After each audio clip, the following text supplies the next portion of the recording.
Nous sommes avec Jean-Christophe du Gyrophare.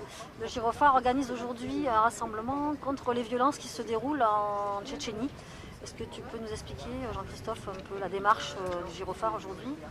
Alors bonjour, nous avons appris donc par la presse internationale et par des ONG depuis une semaine, même si les événements sont un petit peu plus anciens puisqu'ils remontent à tout le mois de mars, mais on a appris l'existence d'une véritable politique de répression vis-à-vis des LGBT et plus spécifiquement vis-à-vis des personnes homosexuelles en Tchétchénie, donc depuis le début de l'année.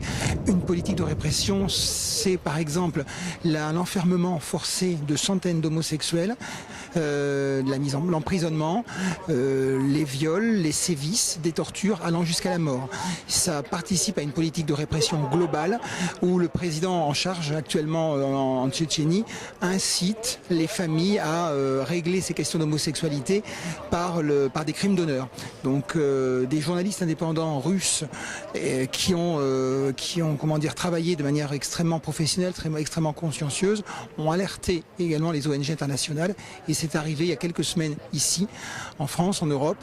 Et donc nous voulions deux choses, à la fois témoigner notre solidarité vis-à-vis des Tchétchènes homosexuels et puisqu'on est en période aussi d'élection présidentielle, d'interpeller les candidats sur leur position à venir vis-à-vis de la Russie. Bonjour à tous.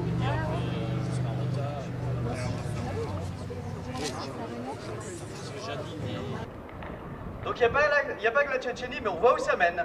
Ça commence comme ça, par des agressions, par des descentes de police, par des fichages, et ça finit comme ça.